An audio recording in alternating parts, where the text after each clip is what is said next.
Mari sama-sama nyatakan pujian ini saudara. Engkau Tuhan yang paling mengerti. Engkau pribadi yang memahami Tuhan. Lebih dari siapapun juga dalam hidup ini. Dalamnya relung hati kau tahu. Kau mengasihiku. Sama-sama angkat suaramu. Ku percaya kuasa-Mu ajaib. Ku percaya Kau sanggup menolongku. Ku serahkan seluruh kehidupanku sampai ku melihat mujizat nyata dalam hidupku.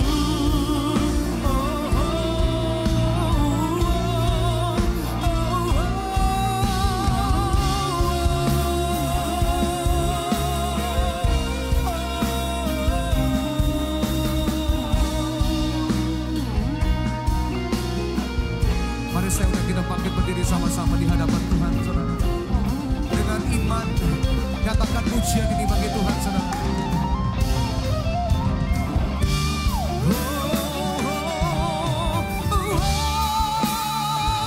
Ku percaya kuasa-Mu ajaib. Ku percaya Kau sanggup menolongku. Katakan, kami serahkan Tuhan seluruh kehidupanku sampai ku melihat mujizat nyata dalam hidupku. Kuasa-Mu ajaib. Ku percaya Kau sanggup menolongku. Ku serahkan seluruh kehidupanku sampai ku melihat mujizat nyata dalam hidupku. Sampai ku melihat mujizat nyata dalam hidupku. Sampai ku melihat mujizat nyata dalam hidupku. Terima kasih Tuhan, sungguh kami bersyukur. Terima kasih untuk penyertaan-Mu Tuhan. Terima kasih Yesus. Mari angkat suaramu, nikmati waktu yang sederhana. Nikmati hadirat Tuhan malam hari ini. Nyatakan ucapan syukurmu di hadapan Tuhan. Terima kasih Tuhan.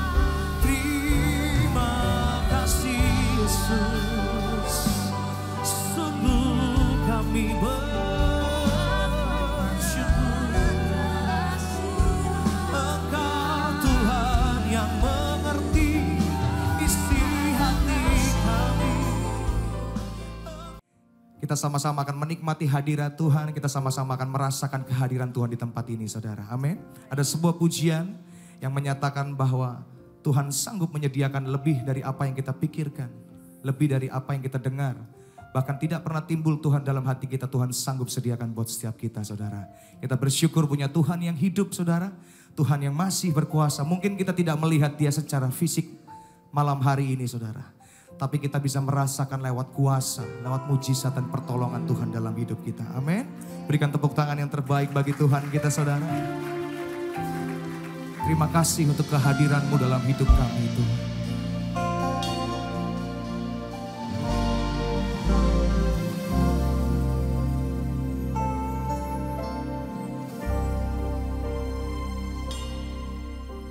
Apa yang tak terlintas di pikiranku, dan tak pernah dilihat oleh mataku, dan tak pernah timbul di dalam hatiku. Itu yang Kau sediakan bagiku.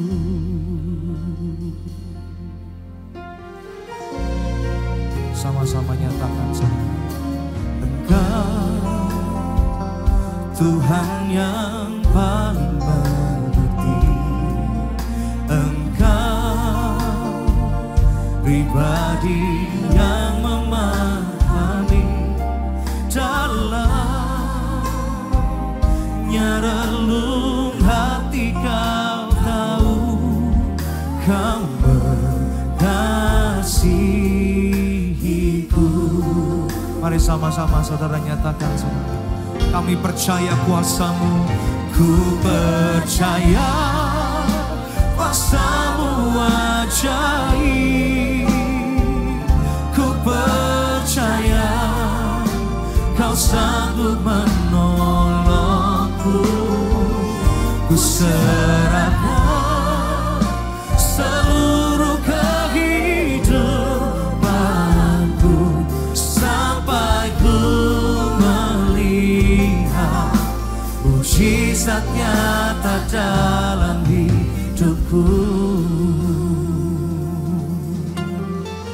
Mari sama-sama nyatakan pujian ini saudara. Engkau Tuhan yang paling mengerti. Engkau pribadi yang memahami Tuhan, lebih dari siapapun juga dalam hidup ini. Dalamnya relung hati. Kau tahu, Kau mengasihiku. Sama-sama angkat suaramu. Ku percaya kuasa-Mu ajaib. Ku percaya Kau sanggup menolongku. Ku serahkan seluruh kehidupanku sampai ku melihat mujizat nyata dalam hidupku.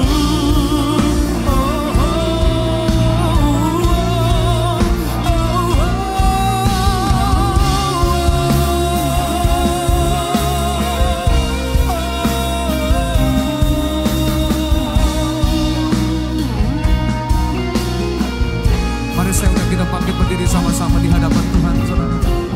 Dengan iman katakan pujian ini bagi Tuhan saudara.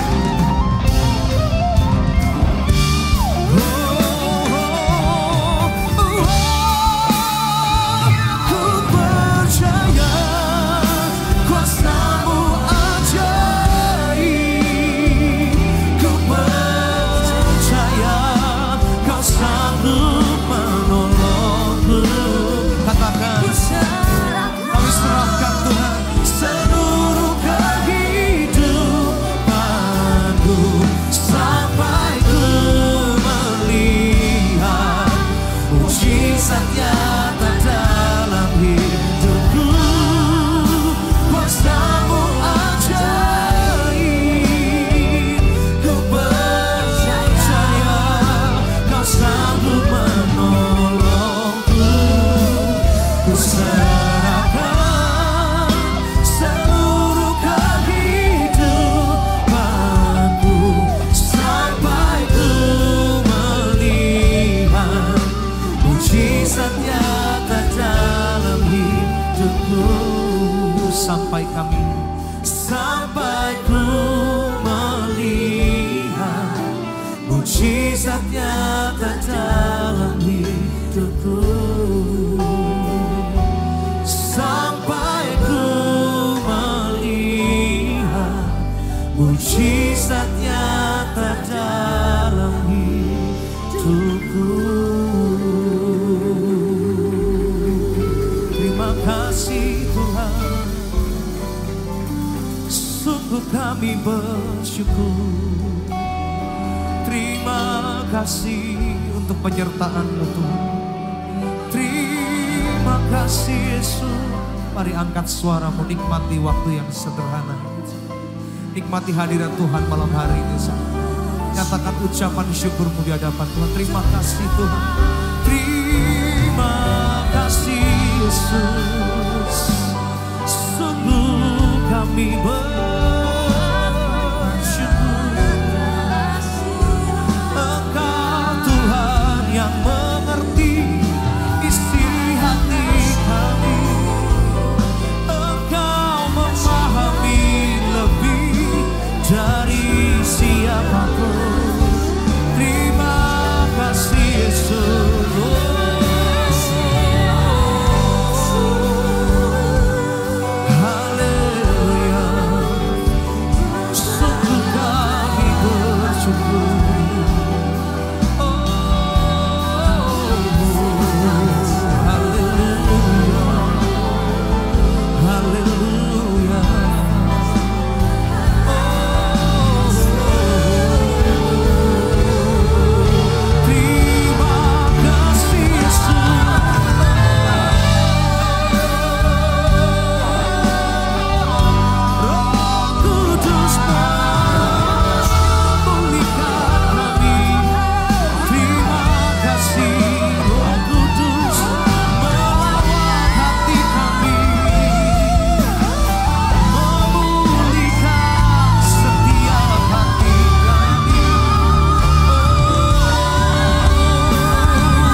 Semua karena Engkau dan kembali kepada Engkau. Amin Yesus. Biar semuanya bagi kemuliaan nama-Mu saja.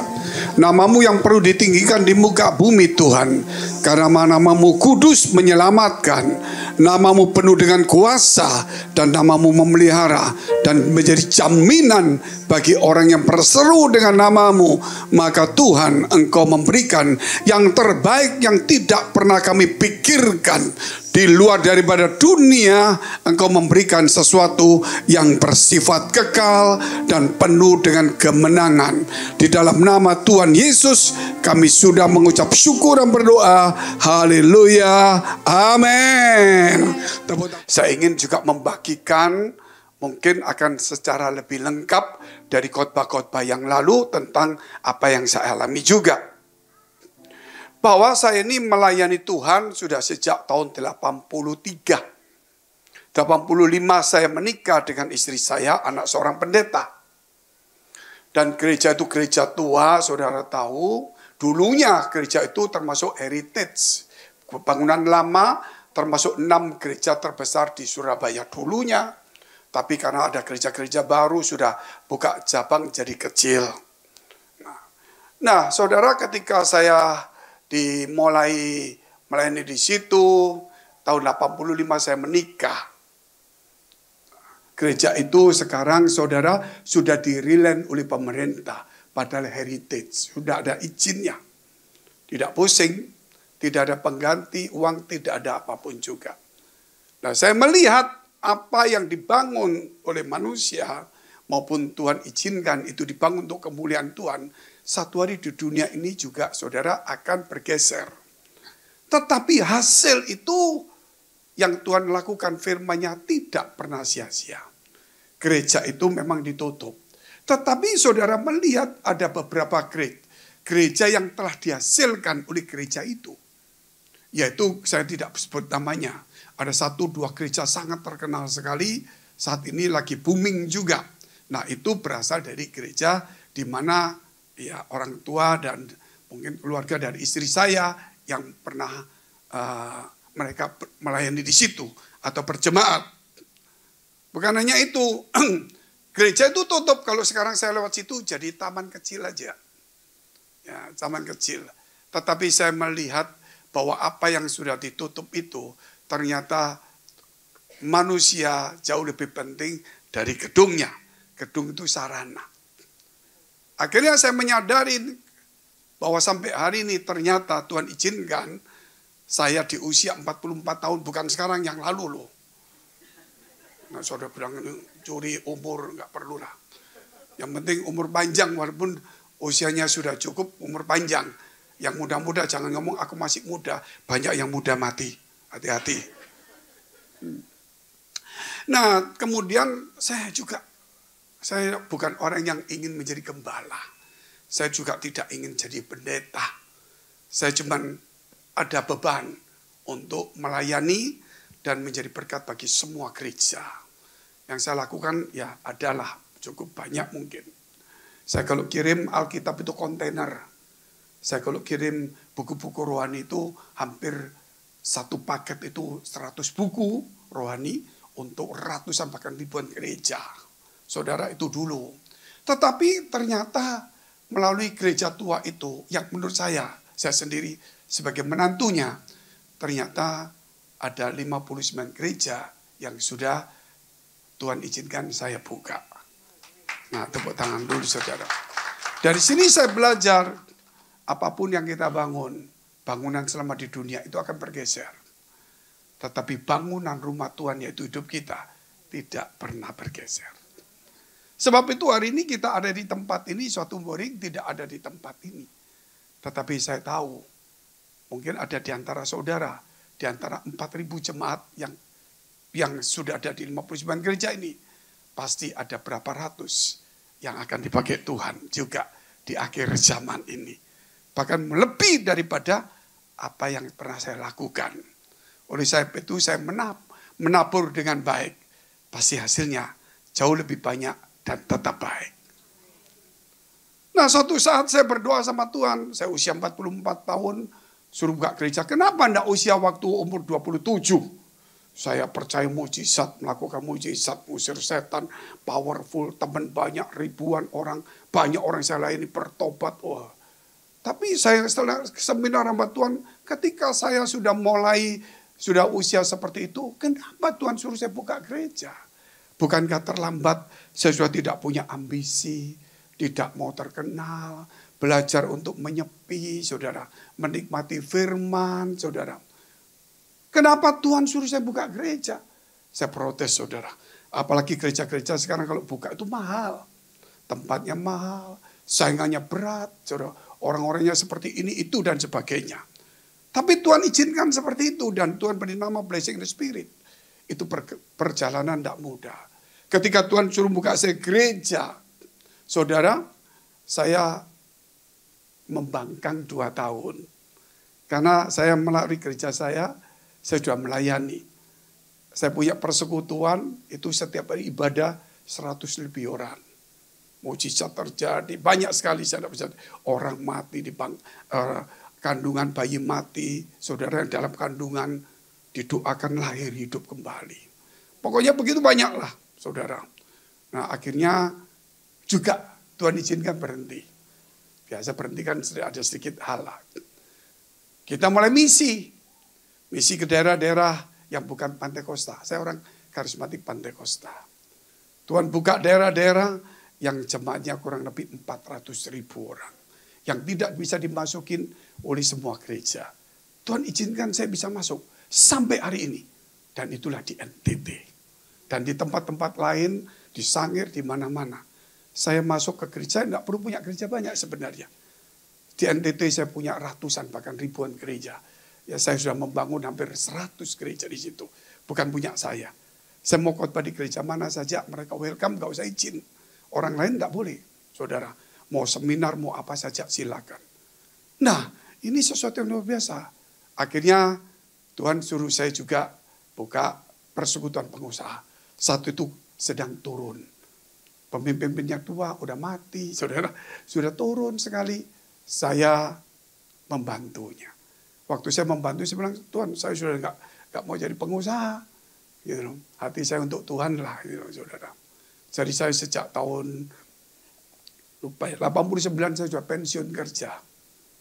Tapi tidak pensiun melayani, saudara. Tetapi kemudian saya buka persekutuan pengusaha. Sampai hari ini persekutuan itu dari cuma nggak sampai berapalah. Saya membangunnya 150 chapter. Dan sampai hari ini begitu banyak rata-rata yang saya layani sudah jadi pemimpin semuanya. Dan kemudian Tuhan pindahkan saya di gereja, saudara. Untuk buka gereja, saya bilang saya tidak mau lagi. Karena di gereja itu masalah. Banyak orang yang terkenal, ribut, berkelahi. Padahal tempat penuh dengan damai. Rebutan harta, cari uang. Aduh pusing, saya tidak mau. Karena family istri saya ini gerejanya puluhan, gede-gede. Dan rata-rata juga masalah, semua berantem. Jadi bilang tidak mau Tuhan. Akhirnya Tuhan suruh saya buka gereja. Dan saya waktu buka gereja, ya sudah saya mulai di Singapura aja. Saya punya pandangan kalau saya buka gereja. Bahwa saya tidak boleh pelayanan di gereja lain. Saya tidak boleh khotbah di gereja lain. Saya tidak boleh ya agresif gitu. Saya 2 tahun bertapa. Bertapa bukan di gunung, saudara. Di Singapura. Diundang khotbah saya nggak jawab WA, nggak jawab semuanya. Saya diam. Hilang dari permukaan. Saya penulis buku, sebenarnya hamba Tuhan. Saya hilangkan semua identitas 2 tahun lebih. Dan akhirnya setelah 2 tahun saya buka gereja. Orang lupa sama saya semuanya. Dan disitulah saya memulai cuma 20 orang. Saya bilang walaupun kecil, saya memulai dengan Tuhan. Saya tidak mau mencuri. Maksudnya saya khotbah-khotbah gereja-gereja besar. Kan saya dulu khotbah di gereja besar, saudara. Begitu khotbah-khotbah, saya buka gereja, pasti anak buah saya ikut banyak. Bisa ribuan gitu, saudara. Cuma saya hilangkan semuanya. Makanya cuma 20 orang, sedih sekali. Buka Jakarta teman 1000, dapat 40 orang. Itu yang kita muridkan. Di Surabaya kita punya ribuan. Cuma yang datang cuma 60 orang. Di Beltam kita, waduh banyak teman. Yang datang cuma 6 orang. Ibadah terus. Terus saya tanya Tuhan, kenapa Tuhan suruh saya buka gereja?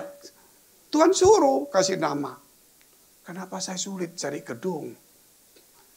Dikasih mimpi sama Tuhan. Saya keliling kota Surabaya, itu kota saya. Saya kenal semua pengusahanya. Saya kenal teman saya semua. Mau hotel, mau apa, kan gampang mestinya. Cuma saya tidak mau andalkan. Cari, gak ada tempat.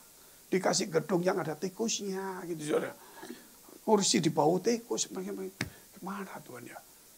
Waktu saya dalam mimpi itu dikasih tahu keliling. Kamu tidak akan mendapatkan tempat yang baik. Karena kamu telah menolak pelayanan 2 tahun. Karena kamu konsisten dengan pendapatmu. Itu harga yang saya bayar. Sampai ada waktunya kamu akan dapat tempat. Kenapa? Selama 2 tahun aku siapkan berapa ribu jemaat yang harusnya sudah menjadi orang yang baik. Tapi karena kamu nggak buka, dia pindah ke gereja lain yang sekarang duniawi. Saya berdosa, saudara. Makanya Tuhan didik saya sampai 15 tahun. Saya cari tempat tidak pernah dapat baik. Tapi mulai pandemi, Tuhan pelan-pelan mulai pulihkan saya. Saya mulai buka di media dan sebagainya. Tapi yang heran di tengah perjalanan, ini ada miripnya dengan yang dialami saudara kita, Bapak Adon, saudara. Saya selalu berdoa Tuhan berkati pelayanan teman-teman kami pekerja, supaya mereka dipakai Tuhan semuanya, supaya mereka ya dan semuanya begitulah saudara. Tetapi akhirnya yang dijawab lain, gitu loh. Yang dijawab satu hari Tuhan berkata, menyebut nama saya, jelas. Frankie, saya kaget saudara. Ya, tapi saya tidak bisa bangun. Ya, kamu akan kena keropos tulang. Saya ingat omongannya dia juga. Keropos tulang. Kok keropos tulang ya? Saya kenal beberapa dokter baik kan. Saya datang, dok. Datang lagi. Mau periksa apa tulang. Kamu macem-macem aja gitu. Iya mau periksa tulang. Kenapa? Alasan mahal loh. Enggak apa-apa. Siapa yang suruh? Tuhan. Kapan suruhnya? Gitu. Ya malam-malam. Gimana ceritanya? Dia ngomong aneh-aneh. Padahal dokter ini pelayan Tuhan juga. Dia periksa saya. Betul. Kamu sudah kuning muda. Biasanya itu enggak boleh saudara. Kuning muda sudah perbatasan. Kuning tua coklat gitu. Tuhan sangat baik. Jadi saya nggak sampai mengalami seperti Bapak Adon. Jadi saya nggak tahu mesti kena matahari atau kena apa, saya nggak ngerti. Pokoknya saya nggak minum obat, pokoknya ya mikir-mikir sendiri supaya tulangnya nggak sampai anu lah. Ya 2-3 tahun kemudian saya masih bergumul supaya jemaat diberkati Tuhan, dipakai Tuhan sesuai visi. Supaya punya hati Tuhan, setia karakter, punya rendah hati, ramah, rajin, mengasihi Tuhan. Wah, saya doa seperti itu semua. Tuhan kasih tahu, kamu akan kena sakit gula. Waduh, saya cek lagi, betul, sudah border. Tapi belum sakit gula, saudara. Jadi saya mesti ngurangi. 4 tahun masih fighting spirit, melayani jemaat semua, saudara. Sebelum pandemi Tuhan masih ngomong satu saat, saya masih berdoa untuk jemaat, untuk pekerja pelayan Tuhan.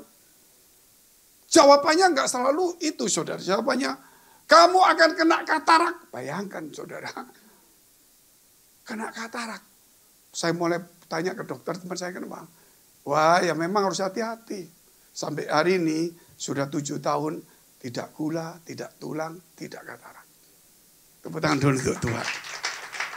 Saya mintanya yang lain supaya gereja maju. Tapi Tuhan ingin supaya tubuh Tuhan lebih baik dari gedung gerejanya. Amin. Makanya saudara, kesehatan itu perlu. Mungkin saudara akan mengorbankan hidupmu hanya cuma mencari sesuap nasi. Padahal nasi itu sudah disediakan Tuhan. Kalau mau pakai makan nasi sama supermie aja cukup mestinya. Tapi saudara mau minta nasi yang mungkin bersalutkan, apa saya tidak tahu. Kalau kita makan yang enak sekalipun, yang mahal di tempat yang bintang 7 di atas langit gitu. Tapi kalau utang banyak, urusan banyak, anak narkoba, semua ini istri gitu, mana bisa makan. Kayak makan ada duri di leher. Makanya saudara, hidup itu benar-benar Tuhan inginkan supaya hidup itu jangan mengorbankan hidupmu demi karir-karirmu. Gitu. Karir itu bisa dicari. Oleh karena itu saudara, kita lihat dulu firman Tuhan. Kalau saudara masih sehat, apa yang hilang masih bisa dicari. Tetapi kalau sudah sakit, yang ada pun akan hilang. Saya melayani tahun 99 di Singapura. Melayani orang-orang yang sakit. Karena mertua saya sakit. Saudara, kanker stadium 4 sudah menyebar. Tahun 99 tidak ada obat. Semua harus mati. Tetapi mukjizat. Sampai dokternya sekarang sangat terkenal di Singapura. Mobilnya sudah mobil Ferrari. Saya masih pakai Grab. Luar biasa bukan? Itu dokternya dulu di dokter rumah sakit pemerintah biasa. Gara-gara ngobati mertua saya pendeta. Pertama kali sembuh di Singapura, masuk sejarah. Itu mertua saya sampai hari ini. Sudah berapa tahun?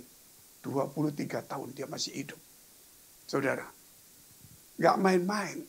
Dan Tuhan suruh saya di tempat ini, saya melayani.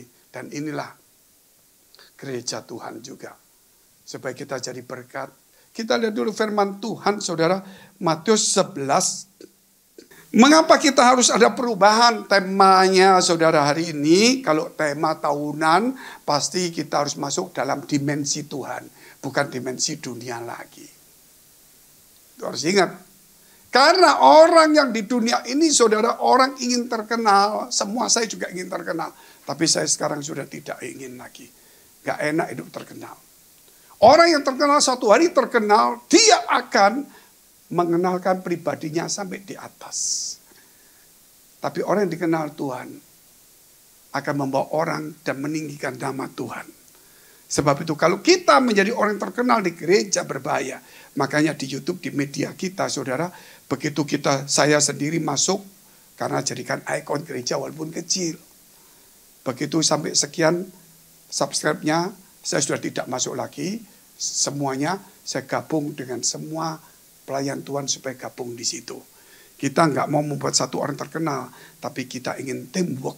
Karena Tuhan ingin bekerja sama dengan saya. Mengapa saya tidak ingin bekerja sama dengan teman-teman semuanya?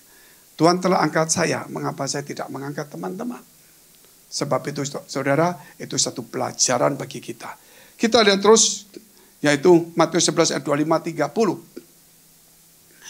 Pada waktu itu berkatalah Yesus, aku bersyukur kepadamu Bapa, Tuhan langit dan bumi.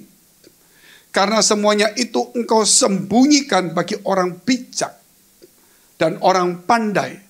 tetapi engkau nyatakan kepada orang kecil.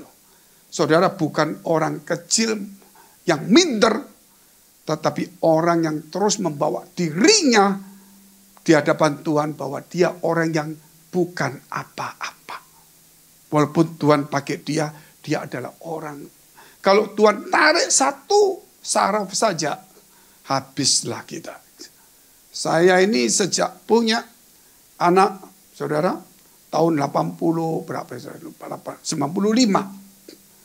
Saya sakit punggungnya luar biasa sekali. Ngilunya luar biasa, saudara. Saya tetap pelayanan. Bangun pagi segar, setengah jam kemudian muka merah, badan sakit semuanya. Saya tetap melayani di rumah sakit. Saya sakit, orang yang sakit doakan sembuh. Saya nggak pernah sembuh-sembuh. Karena itu bukan milik saya, itu milik Tuhan. Saya sadari itu, saudara. Akhirnya sampai 7 tahun menderita, sembuh sendiri. Orang ngomong operasi, saya tidak operasi. Bukan hanya itu. Tuhan kasih suatu hari saya juga sakit di pantat sini, saudara. Sarafnya bukan kejepit. Ngilunya luar biasa. Berdiri sakit, duduk sakit, tidur sakit, naik pesawat sakit. Waduh, minta ampun. Kadang-kadang saya merangkak. Tapi saya tidak mengeluh. Saya tetap khotbah. Walaupun saya sakit, saya tetap duduk walaupun ada teman. Orang ngomong operasi, saya tidak operasi. Tapi waktu pandemi, mulai sembuh. Luar biasa, tepuk tangan untuk Tuhan juga. Kadang-kadang Tuhan izinkan kita mengalami sesuatu. Supaya kita sadar, saudara, bahwa kita itu kecil di hadapan Tuhan. Kita tidak ada apa-apanya. Apa yang perlu kita sombongkan? Sebab itu kalau hari ini saudara kuat, punya uang, punya keluarga, punya anak, punya istri, punya pelayanan, hargai itu. Karena suatu hari kita tidak akan mampu lagi. Melakukan dengan hati yang sungguh-sungguh. Ini tahun yang baru, kita harus memulai yang baru. Jangan pernah jemu melayani Tuhan. Jangan pernah berhitung-hitungan. Jangan pernah juga merasa Tuhan, aku capek. Nggak ada. Lebih baik capek daripada sakit. Capek tidur nyenyak, tidurnya nyenyak. Sakit nggak bisa tidur. Kita lihat terus, jadilah saudara, selalu Tuhan katakan, anak kecil itu, saudara, masuk kerajaan surga. Tapi kalau kita tidak seperti anak kecil, kita tidak mau di surga. Artinya percaya, merasa kecil, mengandalkan Tuhan. Jangan kita merasa hebat di dalam dunia ini. Walaupun kita punya karunia yang hebat. Karena orang punya karunia yang hebat pun ditolak oleh Tuhan. Karena bukan orang perserutuan Tuhan yang telah bernubuat demi nama Tuhan. Mengusir setan demi nama Tuhan. Melakukan mujizat nama Tuhan. Tapi Tuhan, nyala kamu sekalian. Loh kenapa? Pembuat kejahatan.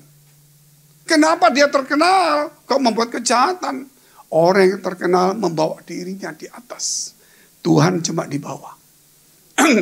Kalau saudara terkenal karena meninggikan nama Yesus, saya yakin akan berbeda bentuknya. Pasti ada teamwork yang dikerjakan. Gak mungkin pribadi. Kenapa gereja yang satu naik tinggi, suatu hari hilang karena orang tua beritanya top sakit dan tua atau mati hilang. Karena dia tidak pernah teamwork, dia tidak pernah regenerasi. Kita kenapa kita harus tidur malam supaya ada regenerasi sel di dalam tubuh kita. Kenapa kita harus tidur nyenyak? Saudara, supaya ada melatonin keluar dari otak. Maksudnya memberikan vitamin dalam otak kita. Kalau enggak kita jadi stres, depresi. Ada begitu banyak hal, saudara. Kita perlu meregenerasi. Saudara, sel-sel tubuh kita. Juga kita harus meregenerasi gereja Tuhan. Saya tanya Tuhan, kenapa regenerasinya kok pakai umur 44 saya? Sisi loh, saudara. Oh, maaf, bukan sisi ini. Umur 44, berarti kamu sama saya ada hubungan baik nanti. Kita mesti cari lagu untuk memuliakan nama Tuhan. Umur 44, saudara. Itu kalau disebut orang Chinese nggak bagus toh. Tapi saya anggap memang saya mati bagi dunia. Tapi hidup untuk Kristus. Tepuk tangan untuk Tuhan. Saya yang kecil, tapi Tuhan semakin besar. Itu yang Yohanes Pembaptis lakukan. Mengapa dia disebut seorang nabi yang terbesar dari semua yang ada? Dan dia melebihi daripada nabi. Tetapi Nabi Yohanes pun yang lebih dari semua nabi. Ketemu Yesus buka tali kasutnya pun dia katakan tidak layak. Bongkok pun tidak layak. Itu nabi terbesar. tanpa mujizat. Bahkan dia berkata, biar aku semakin mengecil, Tuhan semakin besar. Itu yang terjadi di zaman dulu. Tapi kalau kita nabi-nabian, biar Tuhan semakin kecil, saya semakin besar. Itu sekarang terjadi di gereja. Kita harus mengubah melalui gereja ini. Kenapa Tuhan kasih saya gereja Blessing in the Spirit? Saya punya cita-cita nama gereja, Revolution of Faith. Saya melihat kalau tidak ada revolusi iman, gereja tetap akan jadi masalah. Saudara, hanya cuman ya kumpulan orang-orang percaya, tapi bukan orang yang melakukan kehendak Allah. Tapi Tuhan berkata, no, blessing in the Spirit. Saya terima kata-kata dari Tuhan itu. Sebab itu saudara, hari ini siapa yang merasa diri kita hebat, siapa yang merasa diri kita besar. Saya pernah melayani orang-orang terlalu banyak lah saudara. Mau yang paling kaya sampai jatuh, yang jatuh sampai kaya, saya pernah melayani. Saya lihat itu seperti jet coaster aja. Ada waktunya Tuhan angkat mendadak. Untuk melihat apakah hatinya kepada berkat itu, jabatan itu, apakah kepada Tuhan. Waktu turun, apakah dia tetap mencintai Tuhan? Apakah dia mencintai dunia? Berbeda, kita harus tetap semakin kecil. Ingat bahwa kita akan semakin tua, semakin lemah, semakin tidak kuat. Saudara, tetapi satu hal yang harus kita ingat, bahwa iman tidak tergantung dengan usia dan tubuh yang lemah. Bahkan ketika kita tidak kuat pun, ketika kita tidak mampu untuk berperang, tetapi Musa yang di atas gunung, dia yang menentukan menangnya sebuah peperangan, walaupun dia tidak perang. Ingat saudara, kita yang merasa kuat di dalam bisnis, di dalam pelayanan, ingat, bukan kekuatan kita menentukan. Berkat Tuhanlah yang jadikan kaya, susah payah tidak menambahinya. Sehingga di gereja, tetap di gereja bertumbuh berakar. Karena ada tangan Tuhan yang memberkati kita. Dan kita tetap berperang bagi hal-hal keluarga kita, rohani kita. Kita terus lihat, itu poin pertama dari tema kita adalah mengapa kita harus ada perubahan. Kita lihat poin pertamanya, karena diperkenan Tuhan. Mengapa kita harus berubah? Supaya diperkenan Tuhan. Kalau kita diperkenan manusia tidak ada harganya. Saya kenal banyak teman. Di Singapura banyak teman. Salah satunya masih sisa satu ini dan di situ. Yang model-model lebih muka pendeta daripada saya. Kalau saya kumpul sama beliau-beliau ini pergi mana-mana, saya ini dianggap cuma tukang pukulnya. Luar biasa nggak saudara? Mereka dianggap bos, dianggap pendeta, apalagi yang koaling itu. Kalau ketemu, kalau ada saya bersama pendeta, kalau yang begitu, ada pendeta saya nggak diginiin, koaling yang diginikan saudara. Tapi nggak apa-apa koaling. Muka pendeta, hati harus lebih dari pendeta. Ya biasalah saudara, memang saya muka mafia. Kita lihat dulu. Poin pertama tadi ya, karena diperkenan Tuhan. Ini saya, ya Bapak itulah yang berkenan kepadamu. Itulah saudara. Mengapa kita harus ada perubahan diri kita? Jangan menjadi orang yang kuat, besar. Memang saya kuat, saya besar. Mungkin saudara, tapi di hadapan Tuhan tidak ada artinya apa-apa. Fengki yang kuat kota hanya kena sedikit di sini. Waduh, saudara minta ampun. Saya paksa-paksa saudara nggak tahu mata saya sudah merah. Saya rasa menggigil bukan demam, tapi saya tidak pernah mengeluh. Karena saya pikir sakitnya bukan sakit yang dalam, hanya cuma ya begitulah saudara. Itulah yang berkenan kepadamu. Kita harus ada perubahan. Dari orang yang merasa hebat, berarti yang dipakai Tuhan, punya karunia, punya jabatan, punya uang, dihormati orang. Ingat, kita tetap kecil. Kita harus ada perubahan frontal pada tahun ini.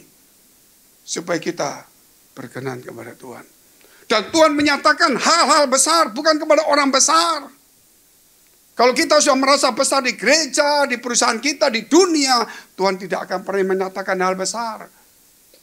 Cuma kita akan melakukan hal besar bagi dunia.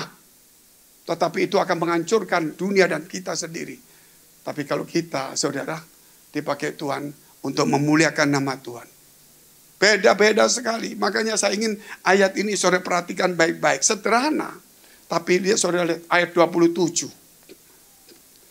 Semua telah diserahkan kepadaku. Siapa? Tuhan Yesus.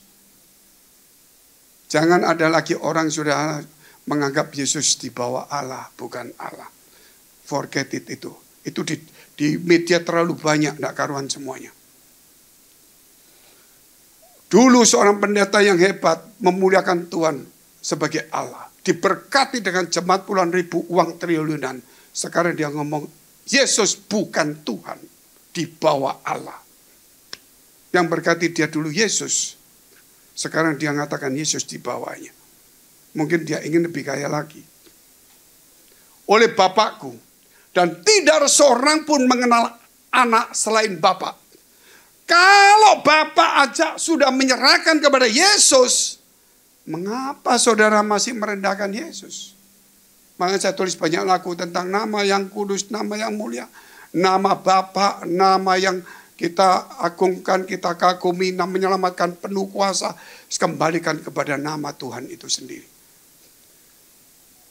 Tidak ada seorang pun mengenal anak selain Bapa. Tidak ada yang tahu Yesus adalah Allah selain Bapa. Dan tidak ada seorang pun mengenal Bapa selain anak itu sendiri. Kalau saudara membaca kisah dari kitab Daniel, itu saya nggak terlalu mengajar saudara terlalu dalam. Tetapi Daniel mendapatkan sebuah mimpi. Nebukadnezar mendapatkan sebuah mimpi. Mimpi ini dua-dua hampir sama. Bahwa akan ada 4 kerajaan. Kerajaan pertama Daniel di situ, 2 di situ, 3 di situ, keempat kerajaan Romawi dan sebagainya. Ketiga tidak ada dia sudah. Tetapi saudara, Daniel tidak ada.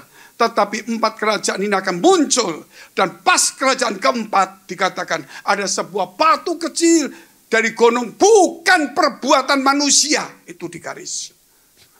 Menimpa patung itu semua kerajaan akan hancur. Lebur menjadi debu.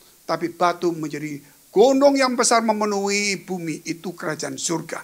Itu Yesus Kristus, batu kecil batu yang dibuang oleh tukang bangunan. Kemudian diartikan dengan satu cerita lagi.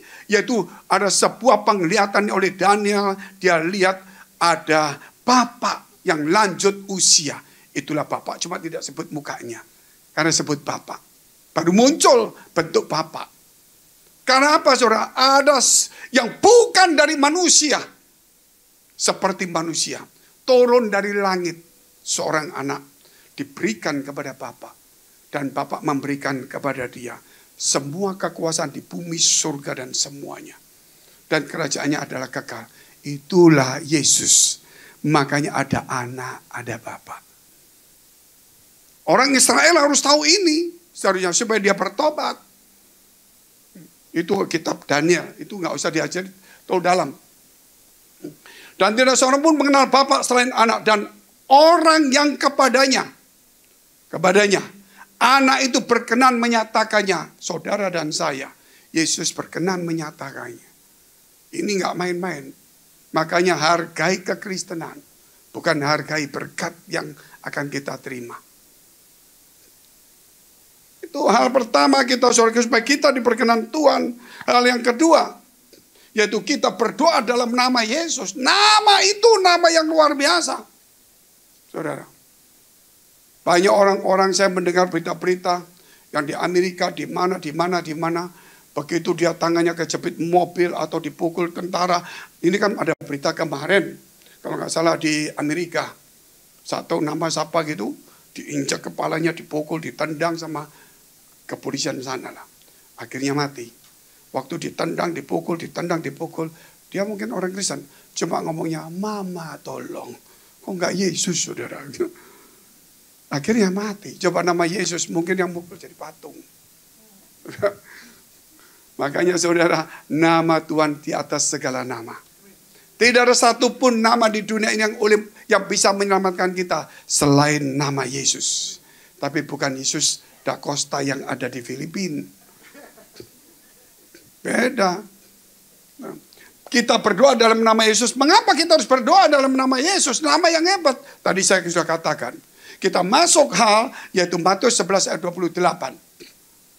Perhatikan ayat ini yang sudah kita hafal. Sederhana. Marilah kepadaku semua yang letih lesu dan berbeban berat. Aku akan memberikan kelegaan kepadamu. Apakah saudara datang kepada Tuhan karena Tuhan tidak peduli kepada saudara? Apakah saudara merengek-rengek datang kepada Tuhan? Tolong aku Tuhan, tolong aku, dengan doa iman, dengan bertalu-talu, bertele-tele, memaksa Tuhan. Apakah seperti itu? Sebelum engkau meminta, Allah sudah mengundangnya. Inisiatif itu datang dari Allah, bukan dari kita. Sebelum kita susah, Allah sudah mengundangnya. Sehingga saudara datang kepada Tuhan bukan karena engkau memaksa Tuhan, karena engkau memenuhi undangan Tuhan. Itulah faith yang sebenarnya. Banyak orang berdoa memaksa karena dia pikir kalau nggak dipaksa Tuhan nggak ngasih. Kalau nggak diancam nggak dikasih. Saya datang kepadamu ya Tuhan. Kenapa? Karena memang dia yang undang. Katakan amin dulu. Kalau engkau berdoa, bukan karena kemauanmu, bukan karena engkau terpaksa. Engkau datang kepada Tuhan. Ingat bahwa Allah telah mengundangmu. Hanya baru saat itulah engkau meresponnya. Seharusnya engkau harus merespon. Bukan karena masalah yang mendesakmu. Bukan karena kondisi yang mendesakmu. Bukan karena tugas pelayanan mendesakmu. Bukan karena jabatan yang kita miliki membuat engkau datang kepada Tuhan. Tetapi engkau datang karena undangan Tuhan. Tepuk tangan dulu untuk Tuhan yang luar biasa. Itu iman yang harus kita miliki. Bedanya apa dengan doa-doa Pak? Nggak salah, doa itu semua bagus. Dalam nama Yesus pasti oke. Tapi ingat, doa itu punya karakter.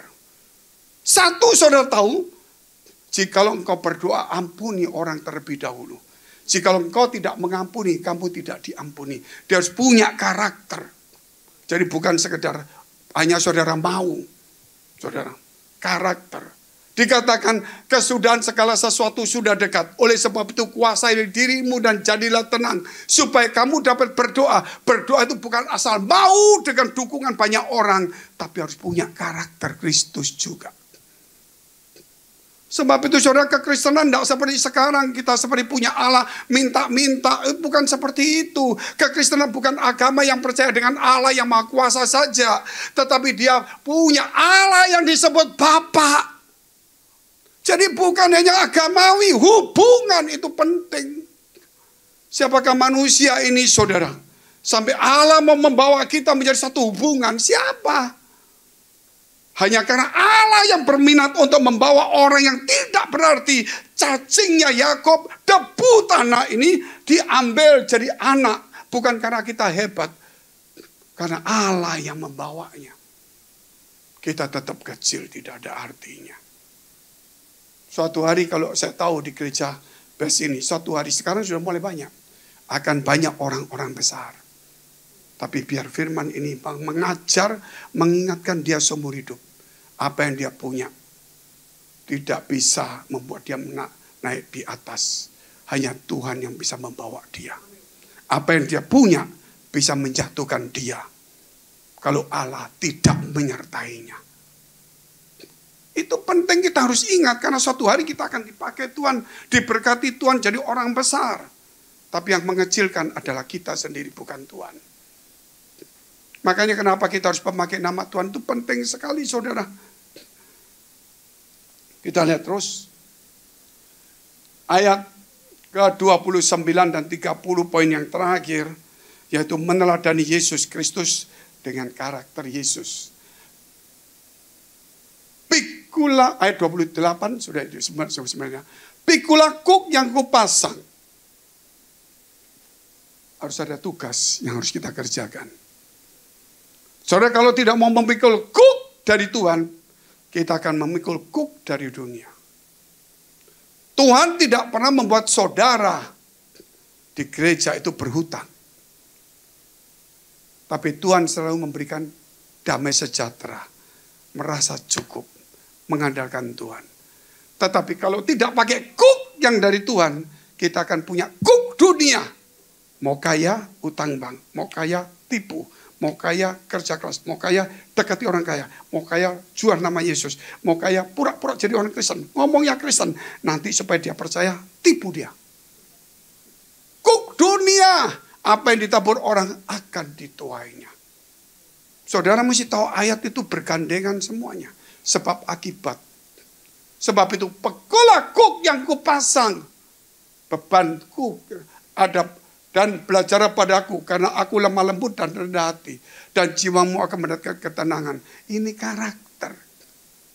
Karakter itu penting dalam hidup kita. Seseorang itu bisa dilihat orang itu berbudi luhur atau tidak dari karakternya. Bukan dari pendidikannya. Justru pendidikan orang semakin pandai. Dia menjadi orang yang bisa paling jahat. Siapa yang bisa menipu dengan saudara ngirim SMS atau WA. Saya undang pernikahan untuk kamu ya. Tolong buka undangan ini. Siapakah Bapak Ibu ini? Kamu akan tahu kalau kamu buka undangan ini. Masa kamu nggak tahu? Karena teman saya dikirim begitu dia tahu. Kalau ini dibuka, dia akan masuk di dalam semua data-data dari handphonemu, dia akan kuras uangmu. Teman saya langsung, Bapak saya jawab, Pak, apakah kamu bego dan saya bego? Gitu. Jawabannya kok begini. Dia pandai, dia hebat. Dia pandai, dia hebat. Tapi tidak punya karakter. Kepandaian tidak menentukan orang menjadi orang baik. Karakter itu yang menentukan orang jadi baik. Makanya saudara, buah roh itu ada kebaikan. Karunia tidak ada nama kebaikan. Justru karena karunia kita miliki, jabatan sebagai hamba Tuhan yang kita miliki, justru katakan, hai hamba jahat, nyala kamu ke tempat yang paling dalam. Loh, hamba Tuhan loh. Betul, tapi jahat. Engkau yang punya karunia menyembuhkan, mengusir setan, nyala kamu sekali pembuat kejahatan. Kenapa?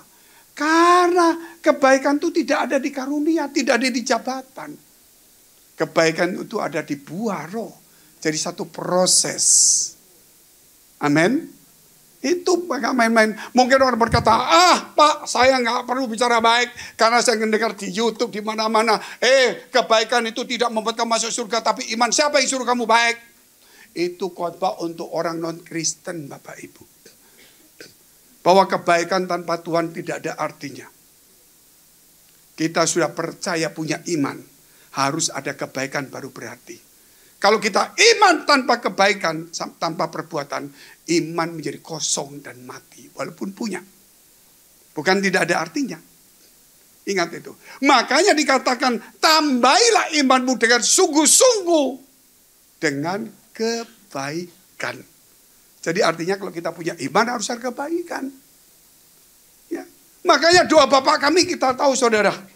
Jauhkan kami dari pencobaan. Lepaskan kami dari bukan si iblis. Si jahat. Iblis itu iblis. Tapi kenapa disebut iblis? Setan karena jahat. Makanya hidup kita saudara. Kalau jahat, pikiran kita jahat, rencana kita jahat, perbuatan kita jahat, perkataan kita jahat. Walaupun saya pengkhotbah, pendeta, punya karunia. Bahwa sumber inspirasi saya bukan dari Tuhan, tetapi setan. Pikiran saya cuma ada firman, tapi karakter saya semua dikuasai oleh setan. Makanya sebut roh jahat. Kenapa kok nggak roh setan? Selalu disebutkan setan, iblis, penghulu, gelap. Tapi roh jahat. Makanya Kristen kalau sudah jadi Kristen, saudara sudah jadi Kristen, harus menambahi kebaikan. Karakter itu harus mempunyai satu kebaikan. Kalau kita tidak punya, kita akan mengalami hal yang buruk. Ada satu ayat lagi? Please.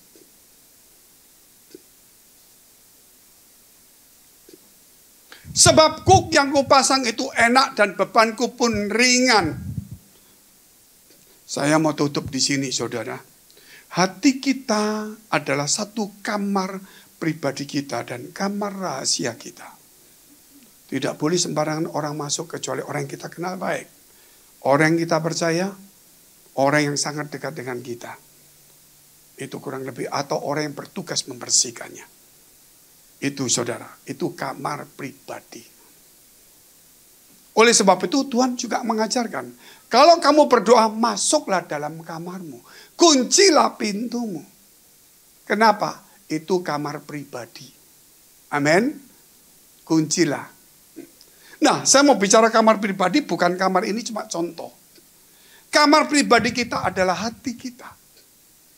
Jangan pernah menceritakan ketika kamu marah. Ketika engkau sakit hati. Ketika ada isi hatimu. Waktu senang. Saya senang sama Pak Asyong ini. Waduh, mulai besok deh. Ya, aku akan semir sepatumu. Karena senang. Saudara, belum tentu itu akan terlaksana. Satu hari kita juga mungkin gak suka sama dia. Sorry, aku gak suka sama kamu seumur hidup. Besok belum tentu saya begitu. Mungkin jadi baik. Jadi gak perlu cerita. Hati kita. Itu urusan kita dengan Tuhan. Ingat. Dan hati kita ini saudara, sama dengan sebuah kamar. Kalau kamar kita ada nyamuk. Enggak baca nyamuk. Binatang yang tidak pernah kita undang mau masuk. Walaupun kecil, itulah musuh manusia paling berani. Suka gigit kita, yang lain tidak berani gigit. Saudara, nyamuk. Apa yang terjadi kalau ada nyamuk? Ayo saudara bilang nyamuk. Jangan dibunuh, kasihan. Dia akan beranak cucu bertambah banyak. Memenuhi kamarku. Itu berlaku untuk manusia. Nyamuk saudara akan kejar-kejar. Sampai jam 3 pagi pun kejar. Nggak tidur, nggak apa-apa, asal mati dia. Betul saudara? Itu kayak pesawat Jepang aja. Betul nggak saudara? Nyamuk. Bagaimana cara mengusirnya? Saudara akan membunuh nyamuk itu. Betul kan? Pakai obat. Nggak boleh nanti, baik kalau nanti saya ngomong merek itu, nanti dia yang merek lain ngamuk sama saya. Nanti dia ngamuk, saya dapat sponsor. Pokoknya merek-merek yang lain termasuk Erit dan sebagainya. Merek-merek banyak lah. Saudara kalau semprot dia mati. Dia akan datang lagi Bapak Ibu. Dia akan datang lagi. Dari bapaknya, cucunya, anaknya, keturunannya, saudaranya, lingkungannya, RT RW-nya, lurahnya, presidennya, muncul terus pokoknya. Nggak habis-habis, semprot lagi mati. Sampai kapan? Dia mati, 10 tahun kita ikut mati. Ya. Itu artinya itu saudara, itu. Dan kalau saudara mau caranya bagaimana? Mengusirnya ada 2 hal. Memang itu yang mematikan dulu. Tapi ada 2 hal. Badanmu kok olesi, betul kan? Atau makan pahit-pahit, atau kau pasang kawat nyamuk pelindung. Tuhan inginkan saudara dalam hidup kita itu ada firman Tuhan. Supaya kamar hatimu itu bersih, saudara. Supaya ketika ada dosa mau masuk, kejahatan mau masuk seperti nyamuk mau menggigit kita, karena darah kita pahit, dia langsung lompat. Sama dengan ketika hati kita ada firman Allah, iblis mau masuk, firman itu menguasai hidup kita. Dulu kita yang menguasai firman. Makanya saya khotbah menguasai, saya menghakimi pakai firman, saya mencari keuntungan pakai firman. Tetapi saudara sekarang firman harus menguasai saya. Adam dan Hawa menguasai firman. Ketika dicoba sama iblis, dia bisa melawan dengan firman. Tapi sayangnya Adam tidak mau dikuasai firman. Sehingga akhirnya firman itu dilanggarnya. Hari ini kita belajar firman, menguasai firman. Jangan lupa untuk dikuasai firman. Amin. Firman itu seperti obat yang pahit, tapi dia akan menyembuhkan, memulihkan kita. Amin. Baca, gak ada orang yang senang baca firman, baca berita seneng lah. Baca pembunuhan, wah paling senang saudara. Apalagi baca ini, itu, rumit sekali. Baca firman sebentar aja 2 ayat gak ngerti aku. Tapi baca yang serial di pengadilan bisa, ini mesti begini, mesti boleh lebih pintar dari pengacara. Tapi baca firman gak ngerti-ngerti. Ini hebat ini manusia ini. Makanya saudara, hal yang kedua kita harus ada namanya saudara kawat nyamuk. Mau tidak mau pelindung. Artinya dalam hidup kita harus ada pelindung untuk kamar hati kita. Supaya jangan ada dosa masuk. Dosa tidak mungkin tidak ada selama kita ada di dunia. Dosa akan mencari peluang untuk masuk seperti nyamuk itu. Ketika ada manusia, dia sudah bau manusia. Dia ingin masuk dengan cara apa saja. Tetapi satu hal yang saudara harus ingat. Dosa tidak mungkin tidak ada di dunia. Di gereja pun banyak dosa. Jangan bilang tidak ada dosa. Justru sarangnya dosa ini, saudara, adalah bukan gerejanya, bukan firmannya. Orang-orangnya yang tidak melindungi dirinya dengan firman Allah. Dengar firman Allah, tapi tidak pernah melindungi. Dengar firman Allah, tapi tidak menjadikan obat untuk menjadi pelindungnya. Saudara, yang bisa melindungi kita adalah firman Tuhan. Sebab itu isilah hatimu dengan harta. Saudara mau taruh aroji, barang-barang yang mewah, selalu taruh di kamar. Amin. Makanya kamar itu nggak sembarangan. Saudara mau taruh semua barang-barang itu di kamar. Harta terindah itu ada di hati kita, saudara. Dan itu firman Tuhan. Jangan lupa, bukan yang busuk-busuk, yang dosa-dosa itu di hati kita. Itu harus dibuang pelan-pelan. Makanan yang fresh harus masuk kulkas. Betul ya? Apa saudara langsung lihat gini? Saya kemarin beli daging ayam. Sudah 3 hari dipasang, kasihan orangnya. Sudah mencair bau. Jadi saya beli. Untuk apa? Ya kasihan. Terus kamu buang enggak? Masuk kulkas. Ya ampun.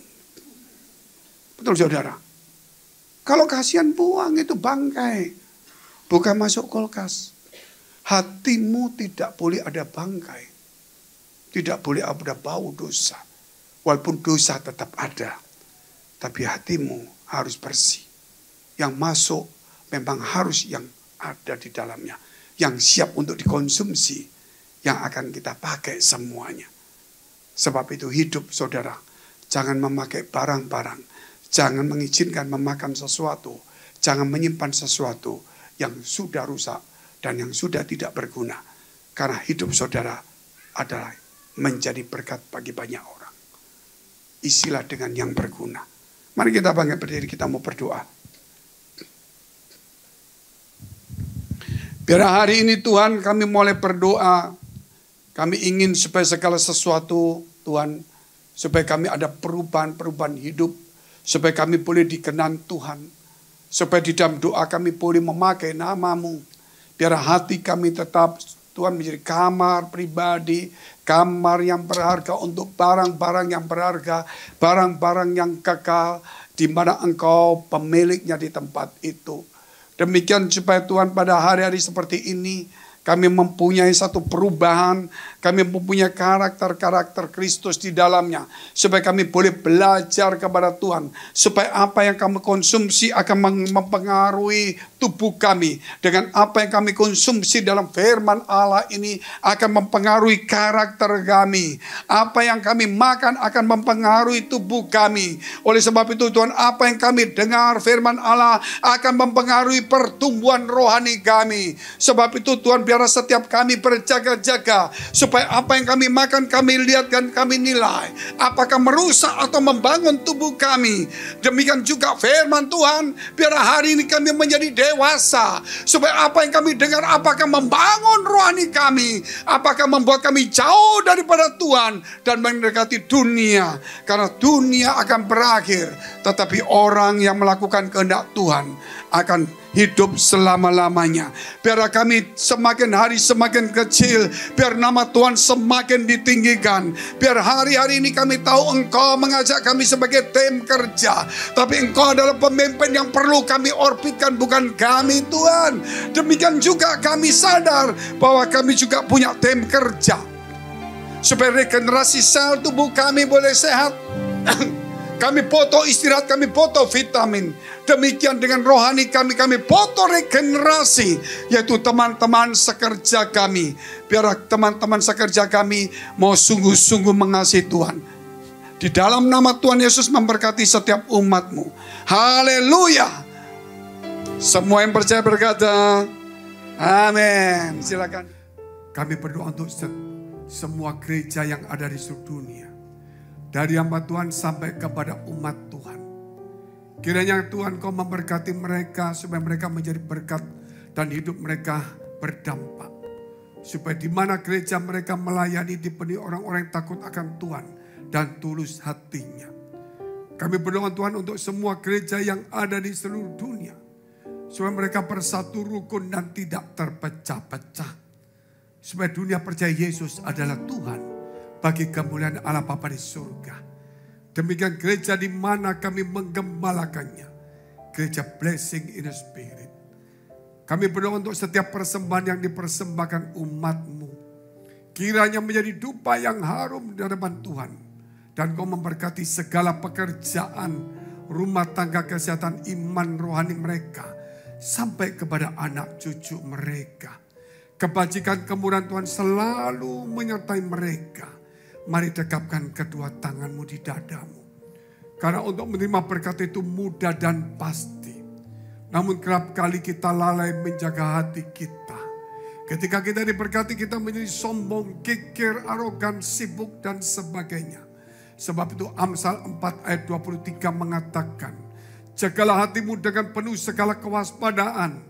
Karena dari situlah terpancar kehidupan. Jadilah berkat. Dan terimalah berkat rahmat anugerah dari Allah Bapa di surga. Di dalam putra tunggalnya Yesus Kristus yang sudah mati bagi dosa-dosa kita. Dan bangkit pada hari ketiga sehingga kita punya Tuhan Allah yang hidup dan iman kita. Bukan kepada Tuhan yang mati. Dan Dia naik surga menyediakan rumah bagi kita. Sehingga kita punya pengharapan yang pasti. Dan Dia akan datang kedua kali menjemput gereja, jemaat dan umatnya. Yang berjaga-jaga kudus, dewasa dan bijaksana. Serta menghakimi dunia. Di dalam persekutuan dengan Roh yang kudus membuat hati kita berkobar-kobar. Roh kita menyala-nyala. Sehingga kita senantiasa di dalam kasih semula kepada Tuhan. Roh yang kudus menghibur, menguatkan, memelihara, menginsyafkan, menuntun, memimpin kita kepada kebenaran dan kekudusan. Dan membuat kita menjadi saksi Kristus mulai hari ini sampai selama-lamanya. Kita akhiri dengan doa yang diajarkan Tuhan Yesus pada kita. Bapa kami yang ada di surga, dikuduskanlah nama-Mu, datanglah kerajaan-Mu, jadilah kehendak-Mu di bumi seperti di surga. Berikanlah kami pada hari ini makanan kami yang secukupnya. Dan ampunilah kami akan kesalahan kami. Seperti kami juga mengampuni orang bersalah pada kami. Dan janganlah membawa kami ke dalam pencobaan. Tetapi lepaskanlah kami daripada yang jahat. Karena Kau yang punya kerajaan dan kuasa dan kemuliaan sampai selama-lamanya. Amin. Silakan duduk saudara. Boleh saya lihat tangan-tangan yang bertepuk tangan sama-sama. Come on. Best church.